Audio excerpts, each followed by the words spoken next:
Kejadian pasal 19 ayat 1 sampai ayat 38. Lot diselamatkan. Kedua malaikat itu tiba di Sodom pada waktu petang.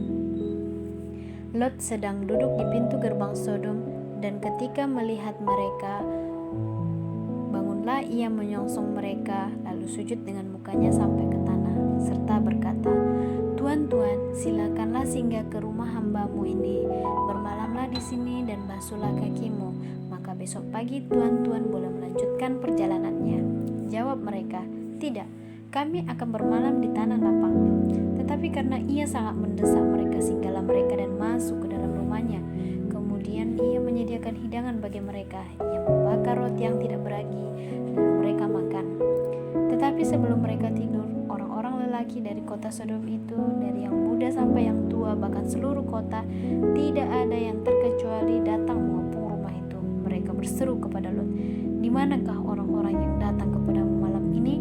Bawalah mereka keluar kepada kami, supaya kami pakai mereka." Lalu keluarlah Lot menemui mereka ke depan pintu, tetapi pintu ditutupnya dari belakang. Ia berkata, "Saudara-saudaraku, janganlah kiranya berbuat jahat. Kamu tahu aku mempunyai 2 anak perempuan yang belum pernah dijamah laki-laki. Baiklah, mereka aku bawa keluar kepadamu. Perbuatlah kepada mereka seperti yang kamu pandang baik. Hanya jangan kamu apa-apakan orang ini, sebab mereka memang datang untuk berlindung di dalam rumahku." Tetapi mereka berkata, "Enyahlah," lagi kata mereka, "orang-orang ini datang ke sini sebagai orang asing, dan dia mau menjadi hakim atas kita. Sekarang kami akan menganiaya engkau lebih dari kepada kedua orang itu." Lalu mereka mendesak orang itu, yaitu Lot, dengan keras, dan mereka mendekat untuk mendobrak pintu.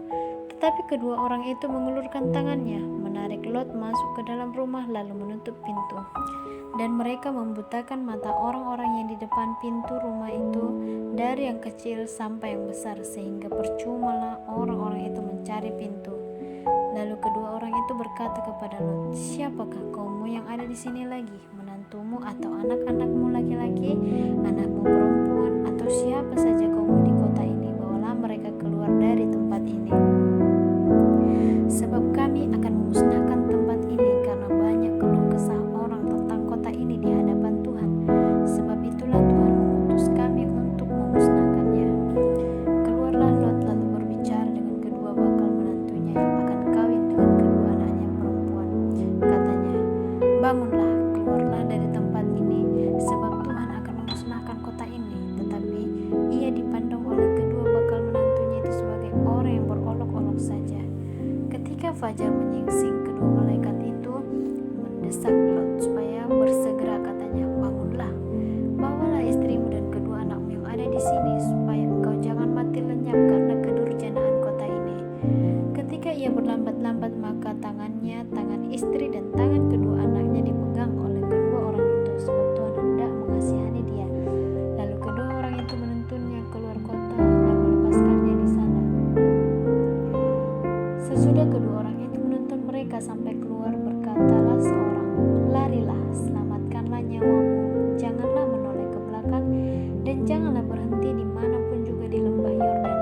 Larilah ke pegunungan, supaya engkau jangan mati lenyap." Kata Lot kepada mereka, "Janganlah kiranya demikian, Tuanku. Sungguhlah hambamu ini telah dikaruniai belas kasihan di hadapanmu, dan Tuanku telah berbuat kemurahan besar kepadaku dengan memelihara hidupku. Tetapi jika aku harus lari ke pegunungan, pastilah aku akan tersusul oleh bencana ini, sehingga matilah aku. Sungguhlah kota yang di sana itu cukup dekat kiranya untuk lari ke sana. Kota itu kecil, izinkanlah kiranya aku lari ke sana. Bukankah kota itu kecil? Jika demikian, nyawaku akan terpelihara." Sahut malaikat itu kepadanya, "Baiklah, dalam hal ini pun permintaanmu akan kuterima dengan baik, yakni kota yang telah kau sebut itu tidak akan kutunggang balikan. Cepatlah lari ke sana, sebab aku tidak dapat berbuat apa-apa sebelum engkau sampai ke sana." Itulah sebabnya nama kota itu disebut Zoar. Matahari telah terbit menyinari bumi ketika Lot tiba di Zoar. Kemudian Tuhan menurunkan hujan belerang dan api atas Sodom dan Gomora, berasal dari Tuhan dari langit, dan ditunggang balikannya lah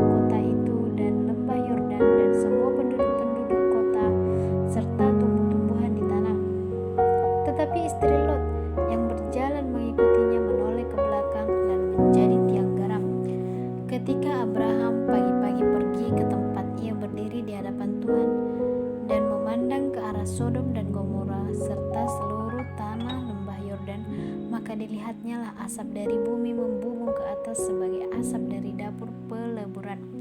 Demikianlah pada waktu Allah memusnahkan kota-kota di lembah Yordan dan menunggang-balikan kota-kota kediaman Lot. Maka Allah ingat kepada Abraham, lalu dikeluarkannyalah Lot dari tengah-tengah tempat yang ditunggang-balikannya itu. Ayat 30 sampai ayat 38. Lot dan kedua anaknya perempuan. Pergilah Lot dari Zoar dan ia menetap bersama-sama dengan kedua anaknya perempuan di pegunungan, sebab ia tidak berani tinggal di Zoar, maka diamlah dia di suatu gua beserta kedua anaknya. Kata kakaknya kepada adiknya, "Ayah kita telah tua dan tidak ada laki-laki di negeri ini yang dapat menghampiri kita seperti kebiasaan seluruh bumi. Marilah kita beri ayah kita minum anggur, lalu kita tidur dengan dia supaya kita menyambung keturunan dari ayah kita." Pada malam itu mereka memberi ayah mereka minum anggur, lalu masuklah yang lebih tua untuk tidur dengan ayahnya, dan ayahnya itu tidak mengetahui ketika anaknya itu tidur dan ketika ia bangun. Keesokan harinya berkatalah kakaknya kepada adiknya, "Tadi malam aku telah tidur dengan ayah, baiklah malam ini juga kita beri dia anggur, masuklah engkau untuk tidur dengan dia supaya kita menyambung keturunan dari ayah kita." Demikianlah juga pada malam itu mereka memberi ayah mereka minum anggur, lalu bangunlah yang lebih muda untuk tidur dengan ayahnya, dan ayahnya itu tidak mengetahui ketika anaknya itu tidur dan ketika ia terbangun. Lalu mengandunglah kedua anak Lot itu dari ayah mereka. Yang lebih tua melahirkan seorang anak laki-laki dan menamainya Moab. Dialah bapa orang Moab yang sekarang. Yang lebih muda pun melahirkan seorang anak laki-laki